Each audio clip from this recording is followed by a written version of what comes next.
Hello aspirants, welcome to Rudra's learning platform. आज जो है छत्तीसगढ़ का जो प्राचीन इतिहास का प्रीवियस ईयर क्वेश्चन का यह लास्ट वीडियो होगा। आज का वीडियो जो है शॉर्ट होगा क्योंकि बहुत थोड़े ही टॉपिक हैं या थोड़े ही क्वेश्चन हैं जो बचे हुए हैं। ठीक है, तो आज इस वीडियो में हम इस टॉपिक को कवर कर देंगे। इसके अलावा वीडियो को चालू करने से पहले आप सभी से रिक्वेस्ट है, ठीक है, कि आप चैनल को सब्सक्राइब कर लें और वीडियो को लाइक कर लें। यार आपका सपोर्ट बहुत ज़रूरी है, हमारा यह जिम्मेदारी है। ठीक है, हम आपको CGPSC एग्ज़ाम के पहले जितने भी छत्तीसगढ़ सामान्य अध्ययन के प्रीवियस ईयर क्वेश्चंस हैं हम आपको प्रोवाइड कराएंगे। बदले में आपसे यह उम्मीद रखते हैं कि आप हमारा सपोर्ट करेंगे। ठीक है, क्योंकि आगे आने वाले समय में जितने भी एग्ज़ाम्स होंगे, ठीक है, उनमें हम जितने भी यूज़फुल कंटेंट है और प्रीवियस ईयर क्वेश्चंस है यह हम आपको प्रोवाइड कराएंगे। ठीक है, और यह तभी पॉसिबल होगा जब आप लोग का सपोर्ट हमको मिलेगा। ठीक है, चलिए वीडियो को शुरू करते हैं। पहला क्वेश्चन है, प्राचीन छत्तीसगढ़ में किस राजवंश के शासकों ने त्रिकलिंगाधिपति की उपाधि धारण की थी? ए सोमवंश, बी नागवंश, सी फड़ी नागवंश, डी नलवंश।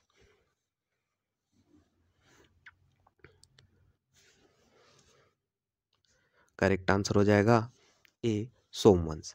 देखिए यहाँ पर कंफ्यूज नहीं होना, मैंने आपको बताया था क्योंकि हम चैप्टर के जो सोमवंश है, ठीक है, कलिंग में भी सोमवंश का शासन था।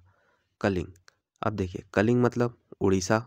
ठीक है, अब देखिए यहाँ पर क्या पूछ रहा है, त्रिकलिंगाधिपति की उपाधि धारण की थी।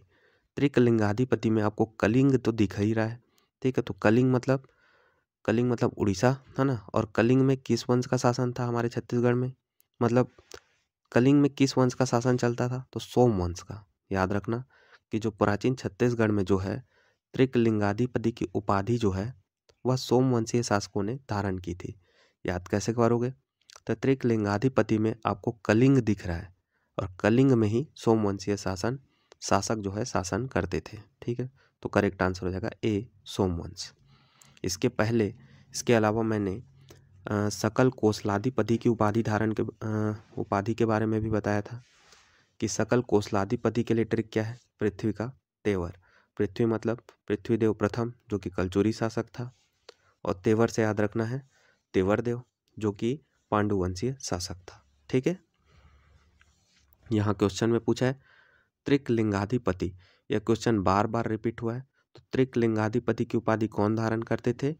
तो कलिंग के सोमवंश। ठीक है, देखिए उड़ीसा के सोमवंशीय शासक त्रिकलिंगाधिपति की उपाधि धारण करते थे। वे स्वयं को कौशल, कलिंग, उत्कल का अधिपति मानते थे। ठीक है, अगला प्रश्न है, मारंजमुर शिलालेख किस शासक का है?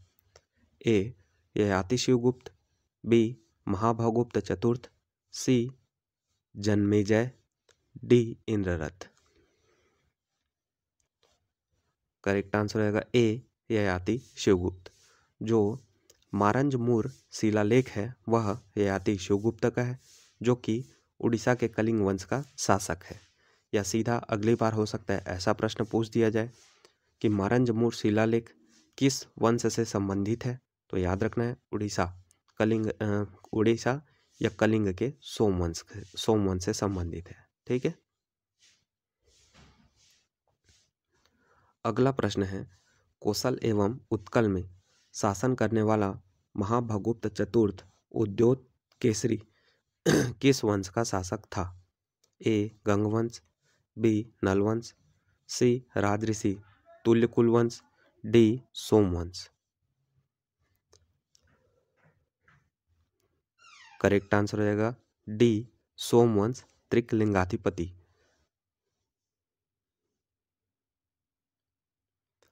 कौशल एवं उत्कल क्षेत्र में शासन करने वाले महाभगुप्त चतुर्थ उद्योत केसरी सोमवंश या कलिंग का सोमवंश के शासक थे। इन्होंने कौशल एवं उत्कल दोनों क्षेत्रों पर शासन किया था। ठीक है, याद रखना। और सन कब से कब तक? तो 1040 से 1065। ठीक है। अगला प्रश्न है, किस सोमवंशी शासक ने त्रिकलिंगाधिपति की उपाधि धारण की थी? ए शिवगुप्त, बी महाभागुप्त, सी महाशिवगुप्त, डी भीमगुप्त।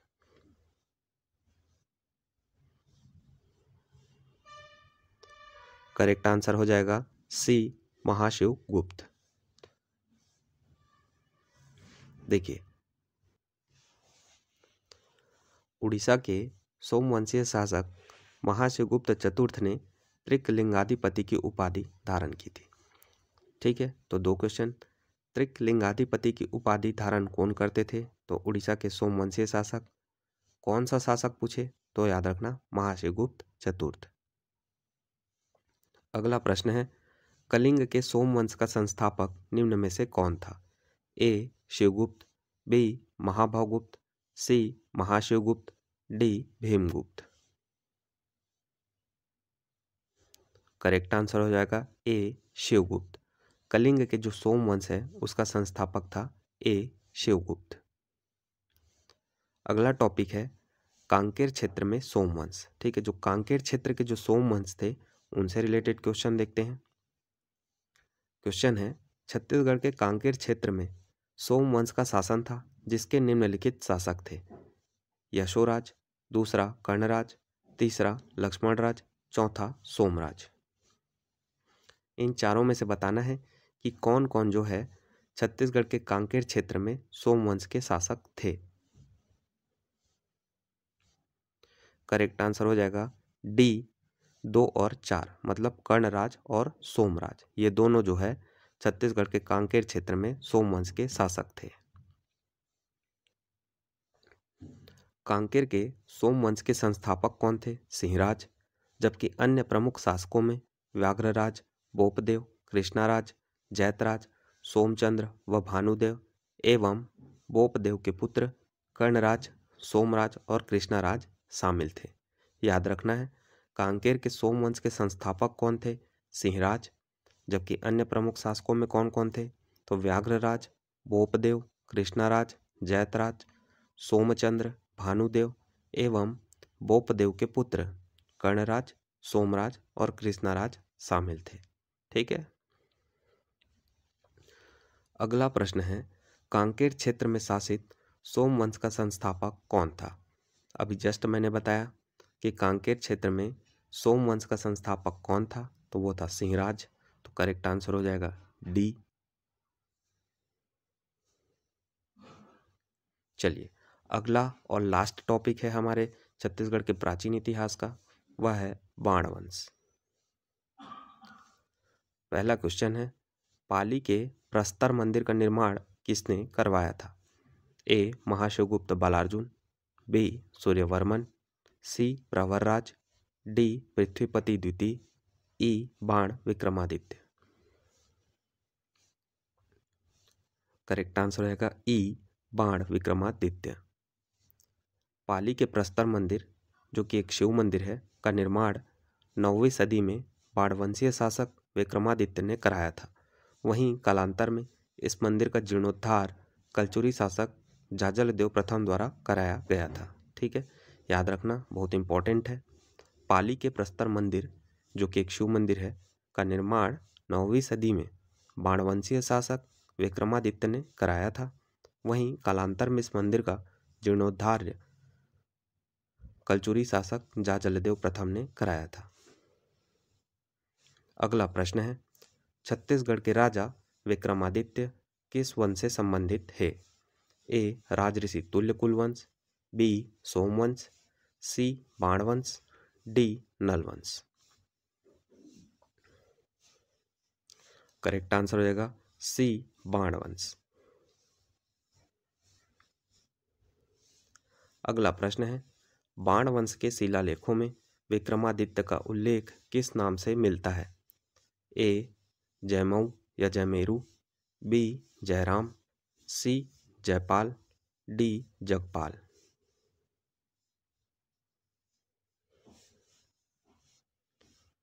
करेक्ट आंसर हो जाएगा ए जयमऊ या जयमेरू। ठीक है, इसके अलावा एक और पॉइंट बताता हूँ। देखिए पाली का जो प्रस्तर मंदिर है ना, अगर ये याद नहीं हो रहा है तो इसके लिए एक ट्रिक बताता हूँ, मैंने याद बनाया था कि पाली से याद रखना पल्लो। ठीक है, क्या याद रखेंगे? पाली से पल्लो। पल्लो परेशान है विक्रम जोजवा के पीछे या विक्रम जोजवा से। ठीक है, याद रखना है क्या? पाली से याद रखना पल्लो, और पल्लो परेशान है विक्रम जोजवा से। ठीक है, देखिए ठीक है, ट्रिक्स के गहराइयों पे मत जाना। ठीक है, बस याद करने के लिए है। ठीक है, आपके लिए तो याद रखेंगे पाली के लिए क्या ट्रिक है? पल्लो परेशान है विक्रम जोजवा से। ठीक है, तो जो पाली का प्रस्तर मंदिर है या शिव मंदिर है, यह किसने बनवाया था? तो विक्रम जोजवा से। तो विक्रम से याद रखना बाणवंशीय शासक विक्रमादित्य, और वहीं जोजवा से याद रखना कि जीर्णोद्धार करवाया किसने? जाजलदेव प्रथम ने, कलचुरी शासक जाजलदेव प्रथम ने। फिर से बोलता हूँ, पाली का जो प्रस्तर मंदिर है उसके लिए ट्रिक याद रखना पाली से पल्लो, पल्लो परेशान है विक्रम जोजवा से। ठीक है, ठीक है, तो विक्रम से हो गया बाणवंशीय शासक विक्रमादित्य जिसने इसका निर्माण करवाया। जोजवा से हो गया कलचुरी शासक जाजलदेव जिसने पाली के प्रस्तर मंदिर का जीर्णोद्धार करवाया। ठीक है, चलिए तो आज हमारा छत्तीसगढ़ का जो प्राचीन इतिहास है, ठीक है, वह उसका जितना भी प्रीवियस ईयर क्वेश्चन है आज ख़त्म होता है। ठीक है, अब अगले वीडियो में हम छत्तीसगढ़ का जो मध्यकालीन इतिहास है उससे रिलेटेड जितने भी व्यापम और CGPSC के प्रीवियस ईयर क्वेश्चंस हैं उनको हम कवर करेंगे। ठीक है, और ठीक है, आप सभी से सहयोग की उम्मीद है। ठीक है, चैनल को सब्सक्राइब करें और वीडियो को लाइक करें और अपने दोस्तों के बीच शेयर करें। आपका सपोर्ट बहुत ज़रूरी है। ठीक है, तभी हम आगे ठीक है कंटिन्यू कर पाएंगे, और आपसे भी उम्मीद रखते हैं कि आप लगातार वीडियो में बने रहेंगे।